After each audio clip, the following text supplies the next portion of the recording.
लेकिन देखिए, देखते ही देखते टैली में एक बड़ा दिलचस्प जो बदलाव है वो जम्मू कश्मीर में देखने को मिलता है। रईस अहमद मागरे वरिष्ठ पत्रकार हैं, वो भी हमारे साथ, तो थोड़ा कश्मीर की तरफ शिफ्ट करते हैं। रईस भाई, पहले आप बताएं मुझे, अगर यही सिचुएशन बनती है, 26 बीजेपी और 40 के आसपास ये कॉम्बिनेशन कांग्रेस और नेशनल कॉन्फ्रेंस का है, पीडीपी साथ है, 17 अदर, तो क्या स्थितियां बनेगी, कौन किसके साथ जाएगा? मागरे साहब, ये यही कॉम्बिनेशन रहा तो कौन किसके साथ जा सकता है? क्योंकि यहां पर ये जरूरी है कि कोई ना कोई किसी के साथ में हो। तो नेशनल कॉन्फ्रेंस कांग्रेस साथ में है, बाकी और कौन मिल सकता है? पीडीपी क्या रुझान होगा, और किस तरीके से आप निर्दलियों की 17 की संख्या को देखते हैं?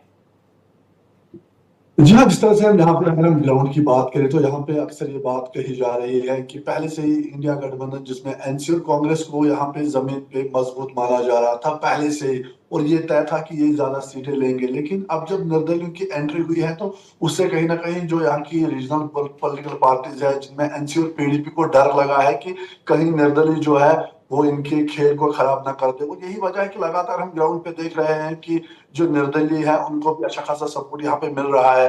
अगर एनसी और कांग्रेस को कम सीटें मिलती हैं तो उसके बाद जो है पीडीपी निर्दलियों के साथ भी जा सकती है, और जो निर्दलीय है वो बीजेपी के साथ भी जा सकते हैं। जिस तरह से जो रविंद्र राणा है, उन्होंने कुछ दिन पहले कहा था कि बीजेपी का चीफ मिनिस्टर होगा, ये भी संभव है। और ऐसे में जिस तरह से हम यहाँ पे देख पा रहे हैं कि जो भी पार्टी यहाँ पे सिंगल लार्जेस्ट पार्टी कोई नजर नहीं आ रही है कि जो इमर्ज होके आएगी, तो निर्दलीय जो है वो एक बड़ा रोल प्ले करेंगे। और इसमें हम देख रहे हैं कि पीडीपी को उतनी सीटें नहीं मिल रही है, एनसीपी अपने दम पे जो है वो ज्यादा आगे नहीं दिख रही है, और वहीं कांग्रेस का उस तरह का यहाँ पे शो नहीं है। जिस तरह से हरियाणा में हम एग्जिट पोल में देखते हैं कि कांग्रेस का अच्छा खासा दबदबा है, लेकिन यहाँ पे उस तरह का दबदबा दिखाई नहीं दे रहा है। आप रविंद्र रैना का जिक्र कर रहे थे, वो क्या कह रहे हैं, जरा सुन लेते हैं। कश्मीर में वोटों की गिनती होगी तो शानदार जीत के साथ भारतीय जनता पार्टी जम्मू कश्मीर में सबसे बड़े राजनीतिक दल के तौर पर उभर कर आएगी, और जम्मू कश्मीर में कुछ सहयोगी दलों के साथ और कुछ आजाद उम्मीदवारों के समर्थन से जम्मू कश्मीर में भारतीय जनता पार्टी की सरकार होगी।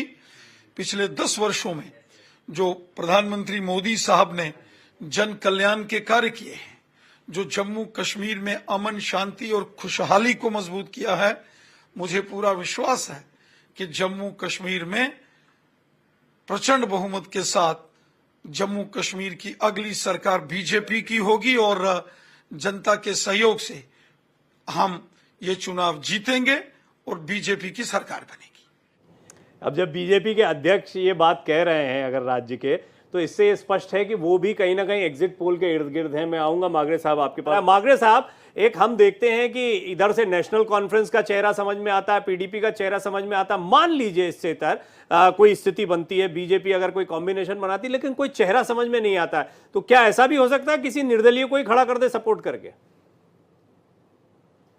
जी हाँ, बिल्कुल। जिस तरह से हम यहाँ पे देख पा रहे हैं, और बीजेपी जो है, भारतीय जनता पार्टी लगातार ये बोलते आ रही है कि इस बार चीफ मिनिस्टर उन्हीं का होगा। हो सकता है कि रविंद्र राणा को भी यहाँ पे चीफ मिनिस्टर बनाया जा सकता है, लेकिन जो निर्दलीय है उनमें भी कुछ ऐसे उम्मीदवार है जो सीएम फेस के लिए जो है, जो डिजर्व करते हैं, जो उस लायक है। लेकिन यहाँ पे हम देखते हैं कि जो एनसीपीडीपी में जब से निर्दलीय जो है ये मैदान में आए हैं, तो एक खौफ और डर जो है वो साफ तौर पे पॉलिटिकल पार्टीज को लग रहा है। पिछली बार भी हमने देखा लोकसभा इलेक्शन में किस तरह से महबूबा मुफ्ती और उमर अब्दुल्ला हार गए थे बड़े मार्जिन से। तो उसके बाद ही मंथन पार्टियों में शुरू हुआ था, डिस्कशन शुरू हुआ था कि इस बार जो है ऐसे चेहरों का चयन करना है, ऐसे कैंडिडेट्स को उठाना है जिनकी लोकल पकड़। चेहरा बताइए ना, कोई ऐसा एक चेहरा आपको दिखाई दे रहा हो।